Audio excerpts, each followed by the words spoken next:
ವಿಶ್ವಕರ್ಮ ಸಮುದಾಯದ ಯುವಕರು ಜಾಗೃತರಾಗುವ ಮೂಲಕ ಸಮಾಜದಲ್ಲಿ ಗುರುತಿಸಿಕೊಳ್ಳುವ ಕೆಲಸವಾಗಬೇಕು ಎಂದು ವಿಶ್ವಕರ್ಮ ಸಂಪನ್ಮೂಲ ಮಠದ ಪೀಠಾಧಿಪತಿಗಳಾದ ಶ್ರೀ ಶ್ರೀ ನೀಲಕಂಠಾಚಾರ್ಯ ಸ್ವಾಮೀಜಿಗಳು ಯುವಕರಿಗೆ ಕಿವಿಮಾತು ಹೇಳಿದರು. ಅಖಿಲ ಕರ್ನಾಟಕ ವಿಶ್ವಕರ್ಮ ಸಮಾಜದ ರಾಜ್ಯಮಟ್ಟದ ಸಮಾವೇಶ ಹಾಗೂ ಎಸ್ಎಸ್ಎಲ್ಸಿ ಪಿಯುಸಿಯಲ್ಲಿ ಅಧಿಕ ಅಂಕ ಗಳಿಸಿದ್ದ ಮಕ್ಕಳಿಗೆ ಪ್ರತಿಭಾ ಪುರಸ್ಕಾರ ನೀಡಿ ಕಾರ್ಯಕ್ರಮದಲ್ಲಿ ದಿವ್ಯ ಸಾನ್ನಿಧ್ಯ ವಹಿಸಿ ಮಾತನಾಡಿದ ಅವರು, ವಿಶ್ವಕರ್ಮ ಸಮುದಾಯದಲ್ಲಿ ಮಕ್ಕಳು 90ಕ್ಕಿಂತ ಹೆಚ್ಚು ಅಂಕಗಳನ್ನು ಪಡೆಯುವ ಮೂಲಕ ಸಮುದಾಯಕ್ಕೆ ಉತ್ತಮ ಸಂದೇಶವನ್ನು ನೀಡುವ ಕೆಲಸವನ್ನು ಮಾಡುತ್ತಿದ್ದಾರೆ ಎಂದು ಮುಂದಿನ ದಿನದಲ್ಲಿ ಶೈಕ್ಷಣಿಕವಾಗಿ ಮಕ್ಕಳು ಹೆಚ್ಚು ಮುಂದೆ ಬರಬೇಕು ಎಂದು ಹೇಳಿದರು.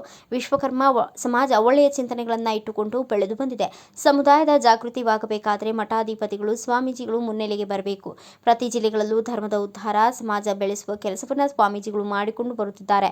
ನಮ್ಮ ಸಮಾಜದಲ್ಲಿ ಯಾರ ಮೇಲೂ ದ್ವೇಷವಿಲ್ಲ, ತಾರತಮ್ಯ ಮಾಡುವುದಿಲ್ಲ. ವಿಶ್ವಕರ್ಮ ಸಮಾಜದವರು ನಾವೆಲ್ಲ ಒಂದೇ ಎಂಬ ಭಾವನೆಯಿಂದ ಕೂಡಿ ಸಮಾಜದ ಚಿಂತನೆಗಳ ಬಗ್ಗೆ ಗಮನ ಹರಿಸಬೇಕು ಎಂದು ಸಮುದಾಯಕ್ಕೆ ಸಂದೇಶವನ್ನು ಸಾರಿದರು.